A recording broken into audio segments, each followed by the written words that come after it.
ശശി തരൂരിന്റെയും രാഹുൽ ഗാന്ധിയുടെയും രണ്ട് പ്രത്യയശാസ്ത്ര പ്രവണതയാണ്. ഈ പ്രവണതയെ ഒരുമിച്ച് കൊണ്ടുപോകാൻ സാധിക്കാത്തതാണ് കോൺഗ്രസിന്റെ പ്രശ്നം. ആളുകളെ തിരഞ്ഞെടുക്കുന്നതിനുള്ള കഴിവ് കോൺഗ്രസിനില്ല. എക്സ്പോസ്റ്റ് പങ്കുവെച്ച് നിരൂപണം യാഥാർത്ഥ്യമെന്ന് ചൂണ്ടിക്കാട്ടി ശശി തരൂർ. പ്രിയ പ്രേക്ഷകരെ, എക്സ്ക്ലൂസീവ് ന്യൂസിലേക്ക് സ്വാഗതം ചെയ്യുന്നു.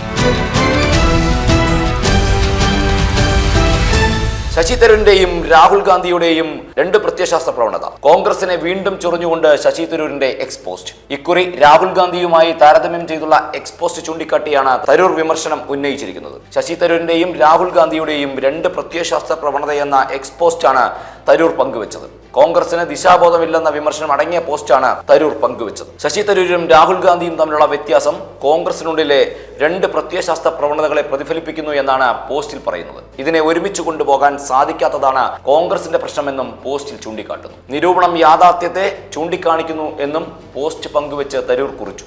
ശശി തരൂരും രാഹുൽ ഗാന്ധിയും തമ്മിലുള്ള വ്യത്യാസം കോൺഗ്രസിനുള്ളിൽ നിലനിൽക്കുന്ന രണ്ട് പ്രത്യയശാസ്ത്ര പ്രവണതകളെ പ്രതിഫലിപ്പിക്കുന്നു.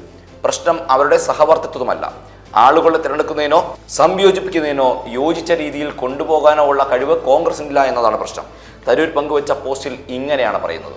2 ദിവസം മുമ്പ് പ്രതിപക്ഷ നേതാവ് രാഹുൽ ഗാന്ധി വിളിച്ച കോൺഗ്രസ് എംപിമാരുടെ യോഗത്തിൽ നിന്ന് ശശി തരൂർ വിട്ടുനിന്നിരുന്നു. പാർട്ടിയുടെ സുപ്രധാന യോഗങ്ങളിൽ നിന്ന് തരൂർ വിട്ടുനിൽക്കുന്നത് ആവർത്തിക്കുന്നതിൽ നേതൃത്വത്തിന് അതൃപ്തിയുമുണ്ട്. MP എന്തുകൊണ്ടാണ് യോഗത്തിനെത്താത്തത് എന്ന് അറിയില്ലെന്നാണ് കോൺഗ്രസ് ചീഫ് വിപ്പ് പറഞ്ഞത്. വ്ളാഡിമിർ പുടിന്റെ സന്ദർശന വേളയിൽ രാഷ്ട്രപതി വിളിച്ച അത്താഴ വിരുന്നിലടക്കം തരൂരിന്റെ സാന്നിധ്യം വലിയ ചർച്ചയായിരുന്നു. പ്രതിപക്ഷ നേതാവ് രാഹുൽ ഗാന്ധിക്കുൾപ്പെടെ ക്ഷണമില്ലാതിരിക്കെയായിരുന്നു തരൂർ വിരുന്നിൽ പങ്കെടുത്തത്. തിരുവനന്തപുരം കോർപ്പറേഷൻ പിടിച്ച BJPയെ അഭിനന്ദിച്ച് കോൺഗ്രസ് നേതാവും തിരുവനന്തപുരം MPയുമായ ശശി തരൂർ രംഗത്തെത്തിയിരുന്നു. തലസ്ഥാനത്തെ രാഷ്ട്രീയ മാറ്റത്തിന്റെ സൂചനയെന്ന് തരൂർ സമൂഹ മാധ്യമങ്ങളിൽ എഴുതി. LDFന്റെ ഭരണമാറ്റത്തിനായി താൻ പ്രചാരണം നടത്തിയെങ്കിലും അതിന്റെ ഗുണം BJPക്ക് ലഭിച്ചുവെന്നും തരൂർ പറയുന്നു. സംസ്ഥാനത്ത് മികച്ച വിജയം നേടിയ UDFനെയും തരൂർ അഭിനന്ദിക്കുകയുണ്ടായി. ഇത് ജനാധിപത്യത്തിന്റെ സൗന്ദര്യമാണ്.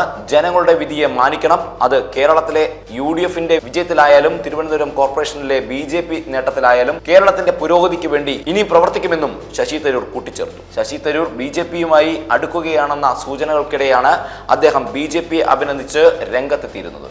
എന്തുതന്നെയായാലും ശശി തരൂർ വിഷയം ചൂടേറുകയാണ്. ശശി തരൂരിന്റെയും രാഹുൽ ഗാന്ധിയുടെയും രണ്ട് പ്രത്യയശാസ്ത്ര പ്രവണത എന്ന എക്സ്പോസ്റ്റാണ് ചർച്ച ചെയ്യുന്നത്. നാഷൻ ന്യൂസ് ലൈവ്, സത്യം, ചരിത്രം, വർത്തമാനം.